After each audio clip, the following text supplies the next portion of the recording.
Ladies and gentlemen, welcome to the Economic Show, as you're all waiting for it. Tonight, we'll talk about tax havens and tax evasion.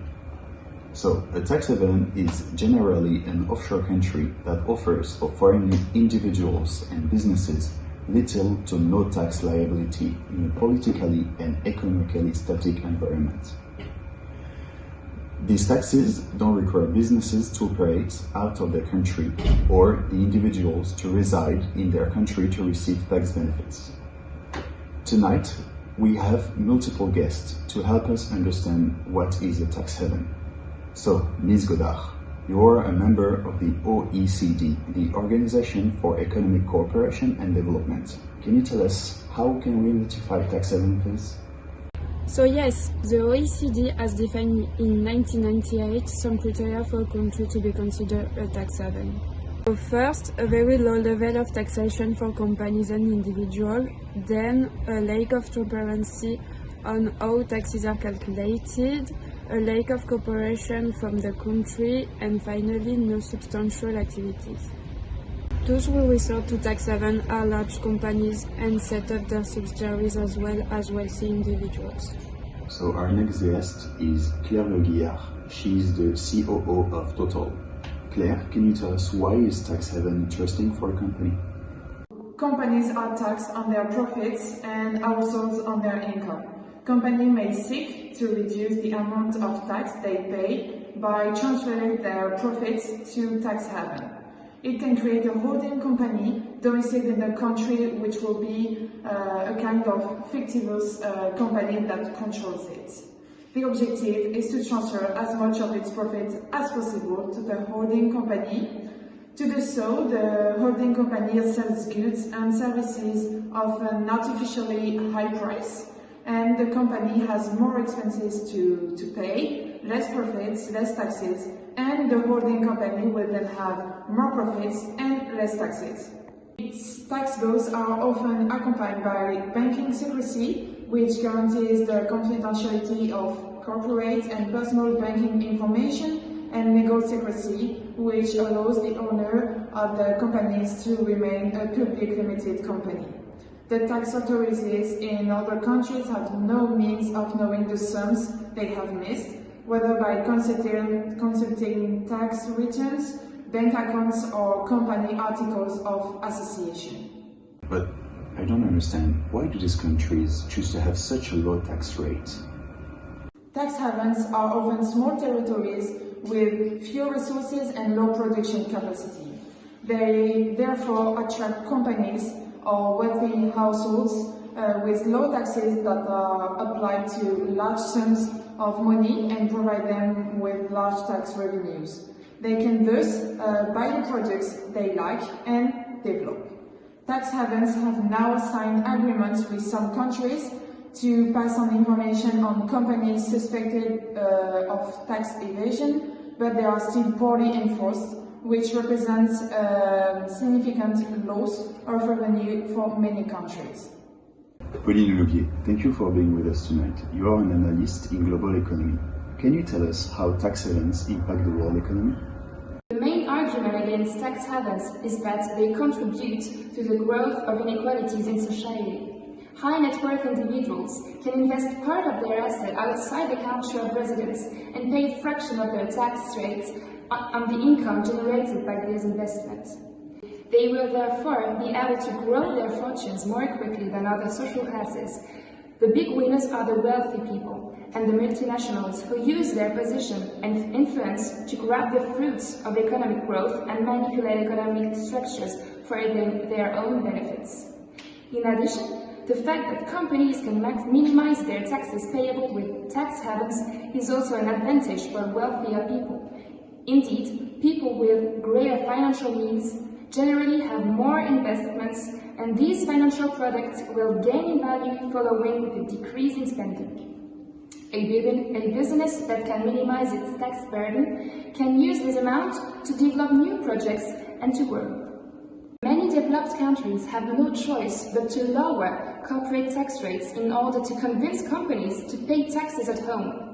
Indeed, a company will always have a choice to pay taxes either in the country where it does business or to use a king, including a tax haven, to pay less taxes outside the country. Can you explain us the consequences on the countries that are not tax havens?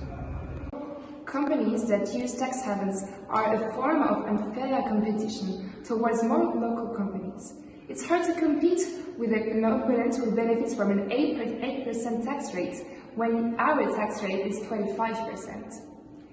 By hiding their assets in tax havens, the wealthy and multinationals can evade taxes in the countries where they operate and earn money.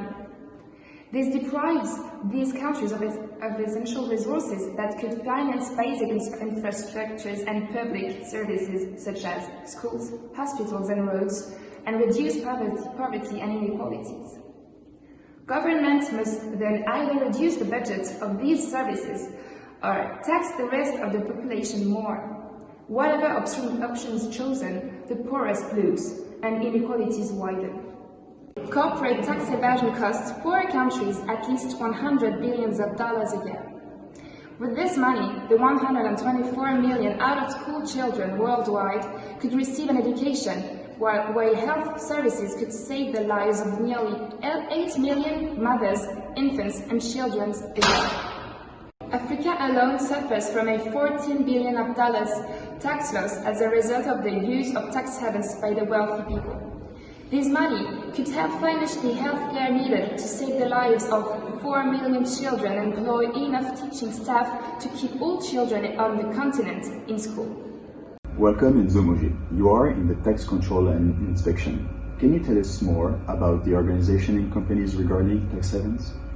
Multinational companies organize a group across the world, among others for their tax planning strategy. These companies place their production in certain countries where the production costs are minimized, and place this profit in less taxes countries. This is more commonly referred to a tax evasion. A shell company is a legal entity created in tax haven. Shell corporation typically exist only on paper with no full-time employees and no office. A single office building in the Cayman Islands, for example, is home to 19,000 shell companies. Rules differ, but actual owners of many shells are not disclosed in incorporation documents. Some use the term a shell company or offshore company interchangeably. There is called like that because, like an empty shell, there is nothing inside. A shell company exists only on the paper. This corporation serves to the following purposes: legal and illegal. Shell corporation can hold money, luxury home, intellectual property, businesses and other assets. They also play a vital role in facilitating of illicit money around the globe. But what we really want to know is owning or using a shell company illegal? The short answer is no. The longer answer is that depends on how it's used and where the shell corporation is created or incorporated. Hiding stolen assets abroad is clearly illegal, but buying a luxury yacht with a shell company may not be. Lawyers and accountants are very good at proposing technically legal ways to spend or stash cash offshore. Charles Mallet, you are a famous professor of economics at Harvard University. My question for you will be, is there any hidden consequence on the economy? I often tell to my students that they should try to take an interest in what they can hide behind the outlines of the media. But what the media do not mention or hardly mention is that tax havens are one of the driving forces of the current economy. The British Virgin Islands are the most important source of investments in China, for example. And by removing them, many companies and large groups will be forced to lay off due to the lack of tax optimization and a lack of competitiveness on a global scale. Companies that use tax havens reinvest locally and can expand further. All this creates a dynamic, and if France can still host large groups on its soil, it is precisely because they can reduce their taxes to 8%, through multiple tax optimization. But most entrepreneurs do not have the resources that Amazon, Apple, or PayPal have, and cannot use the very expensive services like KPMG or Price Waterhouse to advise them on the complex financial structure to be implemented. However, in recent years, the internet has made tax havens very accessible, and they are no longer just the privilege of the large groups. Any entrepreneurs, small companies, business creators can now benefit from the advantageous conditions offered by tax haven. To conclude, we have seen what a tax haven is, what they are for, and who are using them. We have also noticed that it is the rich and the big companies which are generally multinationals that make investments or create shell companies in tax havens. It is important to remember that tax havens are a sort of illegal way to pay less tax and thus earn more money. However, the limit between legal and illegal is somehow blurry and can quickly lead to infractions regarding other companies or can even have an impact on other countries' economy. It is the end of our show. Thank you to all our guests for their contribution. Hope to see you for our future shows.